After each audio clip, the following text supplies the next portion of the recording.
Merci d'avoir choisi Choix 91.9 Radio X à Montréal. Ben, ça fait quasiment un an aujourd'hui. Fanfare et trompette. Tu vas être ça, toi? Mais non. Okay. Mais que c'est déroulé l'altercation entre le fameux matricule 728 et des artistes du plateau Mont-Royal. Stéphanie Trudeau, pour ne pas la nommer, oui. l'agente du SPVM, oui. Qui a fait beaucoup jaser, qui a été filmée, qui a été enregistrée, qu'à peu près tout le monde a vu partout au Québec. Qui était suspendu. Alors ce soir, du côté du Jésus, il y a une bande d'artistes qui décide de se réunir pour souligner d'une façon, avec un clin d'œil, donc cet événement-là. Avec nous, un des organisateurs, un des participants de la soirée, c'est Simon Pagé. Bonjour Simon, merci d'avoir merci d'avoir accepté notre invitation. Ben, merci de m'avoir invité, c'est très aimable. Donc, ce soir, êtes-vous un des gratteux de guitare? Parce que votre concert, ça s'appelle Gratteux de guitare, si j'ai bien compris. Absolument, c'est une exclusivité gratteux de guitare ce soir, donc oui, je vais participer à ce concert-là.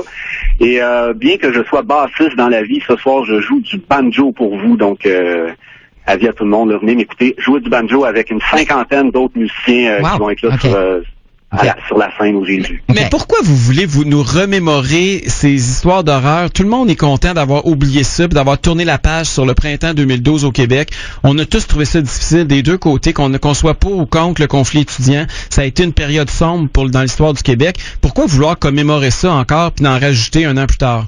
OK, je comprends votre question. C'est certain que c'est important de dissocier ce qui est arrivé dans notre atelier d'artistes de ce qui est arrivé durant le printemps érable. C'est deux choses qui sont complètement indépendantes et c'est pas relié, ça n'a aucun lien direct, à part peut-être le fait qu'on nous ait catégorisé de façon discriminatoire, qui était un petit peu la raison pour laquelle peut-être on aurait été interpellé initialement. Oui, mais attendez, l'affiche de votre concert de ce soir, là, vous avez les carrés rouges, puis c'est un gros carré rouge. Là. C'est pas moi qui l'ai imaginé. Oui, non, vous avez bien raison, absolument. Ça, c'est une façon pour nous de faire un clin d'œil sur justement la partie qui est profilage, là, qui est quand même existante là, au sein de SPVM. Par moment, on veut pas faire de généralisation non plus, là, c'est certain. T'sais, on est conscient, nous autres, que premièrement, la police elle a vraiment un rôle important dans la société. Puis on est aussi conscient que la majorité des policiers font leur travail adéquatement. Donc c'est pas ça du tout qui est notre message. Sauf qu'il existe des cas quand même de profilage qui sont là, qui sont non négligeables. Puis le but en fait de notre spectacle, c'est pas tant de rappeler les événements qui sont arrivés ou les cas où il y a eu de la brutalité policière et tout ça, mais c'est bien de mettre l'accent sur le fait que dans son discours, Mme Trudeau mentionnait, entre autres, que les artistes, c'est tous des losers ou, etc. Des gratteux de guitare. Non, elle a dit c'est de la merde. Elle a dit, elle a dit, etc. Donc, il y a quand même une certaine forme de catégorisation des artistes. C'est très péjoratif de la façon que ça a été amené. Puis nous, ça nous a fait prendre conscience qu'il y avait une certaine partie de la population qui avait ça comme opinion. Puis ça nous fait nous questionner comment ça se fait exactement. Il y a peut-être un problème au niveau de l'information qui circule. Qu'est-ce que ça fait un artiste dans la vie? À quoi ça sert exactement? Je pense que tout le monde doit faire le point là-dessus, peu importe ce qu'on a comme opinion, puis essayer de déterminer premièrement, l'art, à quel endroit ça se situe dans notre vie? Ben, il y en a partout de l'art. Je veux dire que quand même, vous mangez une pizza, il y en a de l'art dans votre pizza. Tout le monde fait de l'art, puis tout le monde écoute de l'art. Sauf que M. Pagé, cette réputation-là, elle vient de plusieurs choses. D'abord, on a vu qu'au printemps 2012, à peu près tous les artistes, en tout cas ceux qui se sont prononcés sur la place publique, étaient là pour être en appui au carré rouge, alors que la majorité de la population était contre.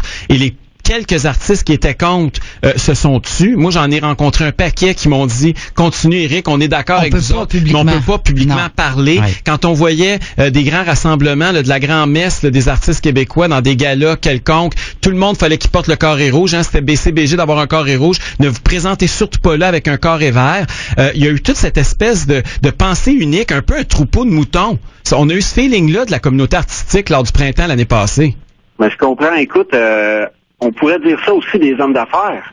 On pourrait dire que tous les hommes d'affaires étaient des carrés verts. Qui est sorti? Il n'y a pas tant de... Moi, ce que j'essaie de faire, c'est dissocier l'aspect politique de ce qui se passe ce soir. Ça, c'est très important pour moi et pour nous, en fait, qu'on organise ce spectacle-là. On n'est pas en train de prendre des positions politiques. Le printemps érable, on l'a oublié, nous autres, c'est fini, cette histoire-là. Tu comprends? Puis peu importe ce qu'on en pensait, il n'y a pas de bon ou mauvais là-dedans. Tout le monde a droit à ses opinions politiques. Je pense que vous prêchez ça, vous autres, à Radio X aussi, que c'est important que les gens puissent s'exprimer puis avoir des opinions divergentes. Oui. Mais Simon, je vais vous poser une question. Je me demande si une partie du spectacle ce soir, c'est pas un peu pour financer votre recours contre le matricule 728, parce que j'ai lu que vous avez intenté une poursuite au civil relativement aux événements qui ont eu lieu en octobre 2012, donc quasiment un an, un petit peu plus d'un an, dans le fameux appartement là, sur le plateau Mont-Royal. Puisque le directeur criminel et pénal n'a pas déposé d'accusation contre Stéphanie Trudeau, quelques jours après, vous avez déposé cette poursuite civile. Est-ce que le show de ce soir, c'est pour financer votre poursuite au civil contre le matricule 728? Bon, il y a quand même plusieurs éléments dans cette question-là. Je vais essayer de couvrir la totalité de ce que tu viens de dire, Caroline. Donc, d'une part, il faut que vous sachiez qu'on est représenté pro bono. Par conséquent, on n'a aucune nécessité de financer quoi que ce soit au niveau de nos démarches judiciaires pour la poursuite au civil. Deuxièmement, c'est qu'on n'a pas déposé la poursuite au civil parce que le DPCP n'a pas déposé de plainte contre Mme Trudeau, évidemment. Nous, initialement, on n'a pas pu déposer de poursuite au civil parce qu'on était nous-mêmes accusés au criminel. Donc, on a été pending pendant 6 mois parce qu'on se faisait accuser d'intimidation, de voie de fait, d'entrave au travail d'un policier. Je veux dire, ça nous enchaînait à quelque part pour pas être en mesure de, si tu veux, déposer cette fameuse poursuite-là. Donc, on a attendu que les choses se placent pour bien préparer notre poursuite. Puis on s'entend, cette poursuite-là, il y a un but qui est bien précis. On n'est pas en train d'essayer de se faire une passe de cash. Il faut faire attention à qu'est-ce qu'on a comme perception de cette poursuite-là. Le but de ça, c'est de créer une jurisprudence pour que le SPVM soit en mesure de mettre un processus qui va détecter les fameux éléments perturbateurs dans ses équipes. Parce que, comme je disais au début, c'est pas tous les policiers là qui sont des brutes, mais il y en existe. Il y a un chiffre qui est différent de 0. Par conséquent, il faut qu'il y ait un processus qui détecte ces éléments-là et qu'il y ait un processus de traitement aussi pour pas que ça arrive dans la rue, cette affaire-là. Je comprends de la réponse, donc, que les profits ne seront pas versés pour couvrir vos faits juridiques pour la poursuite. Donc, à quoi vont servir les profits de cette soirée-là ce soir? Si c'est pas pour la poursuite, écoute, ça va être quoi? On pourra t'envoyer les états financiers si tu veux de notre spectacle, mais à date, il n'y en aura pas de profit. Là. Vraiment, là, avec les dépenses qu'on a, faut pas que tu oublies qu'on a 50 musiciens sur la scène. Puis on a quand même, on fait affaire avec le Jésus, on a des techniciens à payer. Il y a un paquet de trucs qu'on doit payer, on n'arrivera pas. Là, j'ai vu que parmi les commanditaires de la soirée de ce soir, il y en a un qui m'a fait sursauter. Là, j'ai vu le logo de la FTQ. Est-ce que c'est pas gênant avec ce qui se passe présentement dans l'actualité d'être associé à FTQ pour un événement comme celui-là? Bon, c'est une bonne question, ça. En fait, je sais pas bien qu'est-ce que la FTQ... je pense pas que la FTQ ait contribué financièrement. Ben là, je vois votre affiche. Sur votre affiche, il y a 6 logos en bas, là, puis il y en a un, c'est la FTQ. Oui, je le vois, là, j'ai l'affiche, mais ce que je veux dire, c'est que c'est un appui moral d'une association syndicale. Écoutez, c'est certain qu'on va commencer à commenter l'actualité, là, parce que effectivement. Là, vous vous inscrivez dans l'actualité quand vous partez après Stéphanie Trudeau, puis vous parlez du printemps arabe, puis vous portez le carré rouge. C'est des événements d'actualité. La FTQ est au cœur de l'actualité ces jours-ci pour la collusion, la corruption potentielle de ses leaders. S'associer à ça, je sais pas, mais si moi je voudrais pas être associé à ça ni de près ni de loin ces jours-ci, là. Non, écoute, je comprends très bien ton commentaire, là, mais pour l'instant, il faut juste savoir que, initialement, là, sans égard à qui fait quoi, là, la FTQ, c'est une association syndicale qui est là pour protéger les travailleurs. Je suis pas en train de dire du bien ou du mal de qui que ce soit, mais le fait est que c'est un appui moral à notre démarche. Ça me fait penser à la fille à Laval que Gilles Vaillancourt voulait l'aider, là. Ça ressemble à cet appui-là, là. Bon, écoute, je sais pas où on s'en va avec ça exactement. Là. Hey, Simon, ça va pas nulle part. C'est juste que vous faites des activités sur la place publique, vous vous associez à la FTQ. Moi, si je m'associe à un groupe qui est pas recommandable, qui est dans l'actualité ces jours, si je m'associe à une entreprise qui appartient à Tony Accurso pour faire un événement pour Choix Radio X, c'est sûr que je me ferais poser des questions. C'est normal, là. Je veux dire, le gars, il y a des accusations. Si on avait mis le logo du SPVM sur notre pancarte, aurais-tu eu la même raisonnement? Ben, je pense pas que le SPVM aurait voulu s'associer à vous autres pour cet événement-là. Ben, peut-être, tu sais. En fait, nous, on aurait été honorés de ça. Tu vois, on a même demandé il y a de cela quelques mois, à la chorale de la fraternité des policiers de faire partie du spectacle. OK. Qu'est-ce qu'ils vous ont dit? Ça avait fait grincer des dents un peu au niveau je pense, du service de police, donc c'est un peu pour ça, je pense qu'ils font pas là. Tu sais, Simon, tu me dis d'entrée de jeu que tu crois, à tort ou à raison, là, je veux pas prendre parti là-dedans, qu'il y a eu du profilage de la part du SPVM, que tous les policiers ne sont pas corrompus, ne sont pas tous des brutes, pour reprendre tes mots, Simon, mais qu'il y a des éléments perturbateurs. Pourquoi? Est-ce que vous allez aller devant la commission Ménard et Carbonneau? Est-ce que vous allez aller témoigner de ce dont vous avez été victime devant M. Ménard? C'est parce que M. Ménard, lui, il traite vraiment du printemps érable. Oui, mais c'est le travail des policiers, beaucoup. Ben oui, c'est le travail des policiers, Simon. C'est de savoir... Leur principal mandat, c'est sur la brutalité policière, savoir s'il y a eu pas, puis le comportement des manifestants aussi, puis des associations étudiantes là-dedans. Non, mais là, on est rendu au mois d'octobre. Écoutez, petite parenthèse comme ça, parce que c'est vraiment intéressant que vous mentionniez ça. La semaine passée, il y avait le vernissage de l'exposition. En passant aussi, il y a une exposition, pas seulement un spectacle. Oui. Il y a aussi une exposition toute la semaine, qui s'appelle Résilience. Puis on était en train de faire l'accrochage, puis on est allé à une autre radio pour donner une entrevue. Puis en revenant, on a croisé M. Ménard sur la rue. Oui, OK. Il sortait du poste de police. Puis on a eu une brève discussion avec lui. Je pense que lui, dans sa tête, c'est clair que c'est distinct. C'est-à-dire que ce qui s'est passé dans notre atelier, c'est pas relié au printemps érable comme tel, OK? Puis ça fera pas partie de son enquête non plus, forcément. Parce que lui, là, ce qui enquête vraiment, M. Ménard, c'est ce qui s'est passé dans la rue, qu'est-ce qui était vraiment relié aux manifestations étudiantes. Okay. Donc, je comprends, mais M. Pagé, dans la rue. Les policiers, quand on parle de profilage puis de préjugés de certains policiers à l'égard des carrés rouges pendant le printemps étudiant, ben ça s'est un peu poursuivi dans les propos de Stéphanie Trudeau dans votre cas, non? C'est un peu la même. Je veux dire, c'est relié très intimement. Là, ce qu'elle a dit, ça avait rapport avec le conflit étudiant. Là, elle vous a profilé justement à cause du conflit étudiant. Non, je comprends. À cause du conflit étudiant en partie, mais il y avait aussi une partie de ton discours qui portait sur des artistes. Oui, non. Mais je pense que c'est plus ça qui nous a accrochés. Parce que les carrés rouges, écoute, je comprends à un moment donné, là, je veux dire, quand tu fais tout un printemps au complet, t'as 3-4 manifestations par jour à te faire pitcher des roches, comme vous dites tout le temps, vous autres, à votre poste de radio, je te dirais que c'est relativement normal de venir un petit peu tanné de ce sujet-là, devenir un peu tanné des représentants des carrés rouges. Ça, nous autres, moi je comprends là, ce principe-là qu'à un moment donné, ça joue sur une morale un petit peu.